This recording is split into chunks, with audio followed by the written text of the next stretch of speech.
Hi everyone. Today we have Piyush with us. So Piyush, welcome to Go Classes. Thank you, sir.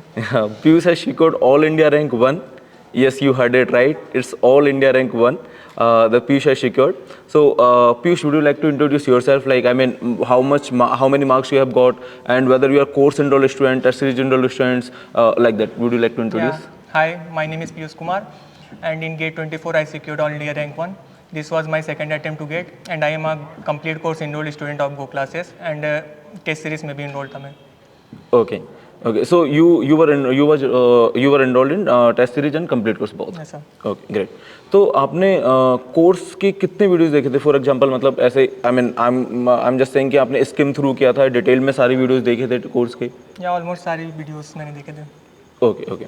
So course में आपको कोई भी experience, like आपको कुछ भी अभी, मतलब अभी आई नो कि ऑन टॉप ऑफ माइंड अभी इतना कुछ नहीं होगा, बट तो कोई भी एक दो यूनिक एक्सपीरियंस आपको याद हो, जैसे फॉर एग्जांपल कि यार डिजिटल लॉजिक में ये कंसेप्ट देखा था, ऑपरेटिंग सिस्टम में ऐसा कुछ देखा था, सीएन में वो देखा था, तो उस दिन मजा आ गया था. कभी कभी क्या होता है कि जब हम कोई भी कंसेप्ट ऐसा नया सीखते हैं ना, तो उस दिन बहुत अच्छा लगता है. तो ऐसा कोई दिन एक्सपीरियंस आपको कुछ याद हो? मीन्स काफ़ी टाइम ऐसा हुआ है कि काफ़ी मिसकंसेप्शन से मेरे, जो कि आप और दीपक सर के वीडियोस देख के क्लियर हुए हैं. जैसे कि मल्टी लेवल पेजिंग में आपने एक PYQ था, उससे एक कॉन्सेप्ट क्लियर कराया था. तो ऐसे सिमिलर क्वेश्चन आया भी था गेट में. हाँ, इस बार आया था. राइट. और बाकी दीपक सर के बहुत सारे जैसे अनडिसाइडेबिलिटी टॉपिक्स हैं. राइट, समझ गया. ओके. इसके अलावा आपने कंप्यूटर नेटवर्क्स या फिर फॉर एग्जांपल डिस्क्रीट मैथमेटिक्स ये सब देखा था आपने? हाँ, सारे देखे. Okay okay, great. And also कोई टेस्ट सीरीज का ऐसा एक्सपीरियंस आपका कि कभी कभी होता है ना, कोई टेस्ट सॉल्व करते हैं, कभी कभी कम नंबर भी आते हैं, है ना, और कभी कभी ज़्यादा भी आते हैं. तो कम नंबर आए तो कुछ ऐसा एक्सपीरियंस कि आपको लगा हो नहीं यार, है ना, कि टेस्ट ही टफ है या टेस्ट ही बेकार है, कुछ ऐसा आपने टेस्ट को जज किया हो कभी? नहीं, मीन्स सभी लोगों से यही मुझे फीडबैक मिला था कि नंबर कम आते हैं स्टार्टिंग में. ओके. मतलब लेवल अच्छा है टेस्ट का, एकदम गेट के लेवल का है, तो डिमोटिवेट नहीं होना स्टार्टिंग में. तो ग्रेजुअली इंक्रीज हुए नंबर, स्टार्टिंग में कम आ रहे थे. और कितने कमा रहे थे? 45 स्टार्टिंग में थे. किस मंथ में आप कह रहे थे 45? दिसंबर से स्टार्ट किया मैंने देना, दिसंबर जन में. 45 कितने टेस्ट में आए थे? एक में, दो में? एक में, फिर 50, 60 जैसे. कुछ याद है आपको पैटर्न की 45, 50 ऐसा कुछ, मतलब आई मीन इन जनरल, मतलब 45 के बाद ऐसे 50 से 60 में आने लगे, फिर आपके हाईएस्ट कितने गए थे? कुछ हाईएस्ट गए थे 85 to 90 के बीच में, something 86. Okay okay okay okay. And कुछ ऐसा पैटर्न याद है कि शुरू में कितने थे, लाइक फॉर एग्जांपल 45 के बाद कैसे कैसे बढ़े आपके? या 45 देन 50 to 60 की रेंज में आया तब काफ़ी टाइम पे. देन 70 की रेंज में ग्रेजुअली पहुंच गए थे. एट लास्ट जैन के एंड में 80 प्लस आ रहे थे. Okay, great. कोई ऐसा एक्सपीरियंस कि यार ये टेस्ट देने के बाद मज़ा आया, कुछ ऐसा, कोई AIMT हो, चाहे कोई इन जनरल कोई भी मैथ टेस्ट हो? टेस्ट सीरीज के जितने भी टेस्ट थे वो सभी यूनिक ही थे. मतलब हर एक क्वेश्चन यूनिक, मतलब कुछ रेपिटेशन नहीं था कि सेम क्वेश्चन रिपीट हो रहा है जैसे बाकी सब टेस्ट सीरीज में होता है. तो हर क्वेश्चन से कुछ ना कुछ सीखने को मिल रहा था.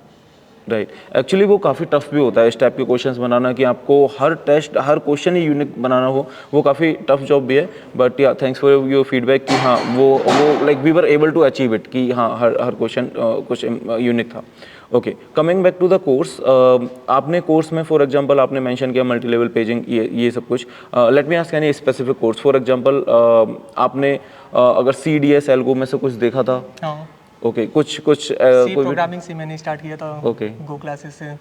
ओके, गो क्लासेस का पहला कोर्स आपने सी स्टार्ट किया था? फ्री था अवेलेबल ना, तो उसको देख के देन परचेस किया था मैंने.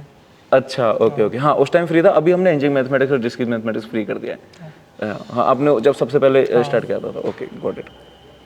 Okay okay. कोई भी कोर्स का ऐसा मोमेंट कि यार ये पर्टिकुलर टॉपिक पढ़ के मतलब यू फेल्ट वेरी नाइस कि यार पहले नहीं आता था, अब ये मिसकंसेप्शन क्लियर हो गया?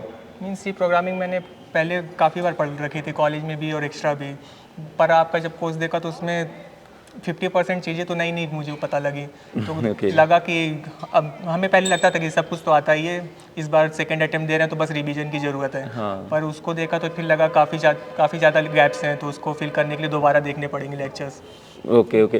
एक्चुअली ये जो आप बोल रहे हैं वो मैंने मोस्टली टॉपर से सुना है, C program, specially C program के बारे में. उसका रीज़न ये है क्योंकि सी प्रोग्रामिंग हम जनरली सोचते हैं ना कि हमें आता है, जो आता है दैट इज़ गुड, है ना, लेकिन उसमें छोटी छोटी चीज़ें होती हैं जो मतलब लिंक करती हैं कि एक प्रोग्रामिंग का सब्जेक्ट और एक ऑपरेटिंग सिस्टम्स का सब्जेक्ट कैसे दोनों इंटरलिंक हैं, जो प्रोग्रामिंग और ऑपरेटिंग सिस्टम कैसे on top of each other कैसे काम कर रहे हैं. यस, क्योंकि at the end of the day operating system is also software that is made in the programming. जैसे आपने एक वीडियो बनाया था वो how program works, linker loader सब कुछ एक्सप्लेन किया था, वेल अच्छे से विजुलाइज कराया था। Right, understood. Okay okay, so actually Piyush, we will have a detail interview. हमने इस बार सोचा, जैसे आप फेलिसिटेशन में आए हुए हैं, तो हमने सोचा कि एक बार शॉर्ट इंटरव्यू रख लेते हैं। तो I am just going to conclude this.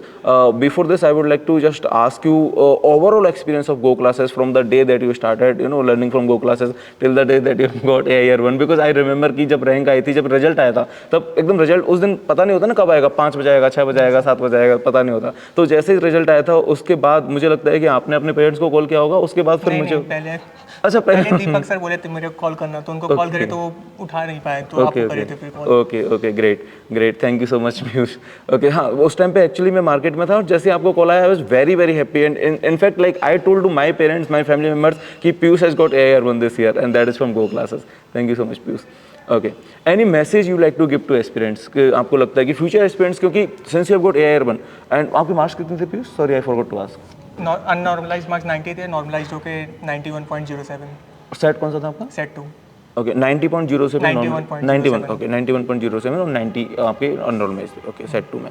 Okay, तो हाँ, मैं ये बोलने वाला था कि कोई भी ऐसा मैसेज आपको लगता हो, क्योंकि आपने प्रिपेयर किया, फिर उसके बाद नेक्स्ट डे प्रिपेयर किया, तो आप you are the perfect candidate, जो आपने इतना ज़्यादा इंप्रूव किया एंड नाउ यू नो कि एस्पिरेंट्स क्या मिस्टेक करते होंगे, क्योंकि आप उस फेज से जा चुके हो। तो कोई भी ऐसी चीज़ जो एस्पिरेंट्स आपको लगता है कि ये चीज़ वो कॉमन मिस्टेक्स हैं, ये नहीं करनी चाहिए, कोई भी मैसेज जो आपको लगता है कि देना चाहिए? तो मेरी एडवाइस ये है कि प्रिपरेशन जितना जल्दी हो सके स्टार्ट करो और कॉन्सेप्चुअल क्लैरिटी के लिए तरफ भागो, ना कि कोर्स को जल्दी से कंप्लीट करने के लिए। जैसा कि मैंने फर्स्ट अटेम्प्ट में कोर्स को कंप्लीट तो कर लिया था, पर कुछ कॉन्सेप्ट क्लैरिटी नहीं, तो कुछ गैप्स छूट गए थे। तो कॉन्सेप्चुअल क्लैरिटी की तरफ ज़्यादा फोकस रखो तो बेटर है। Right, okay, thank you Piyush for joining in, thank you.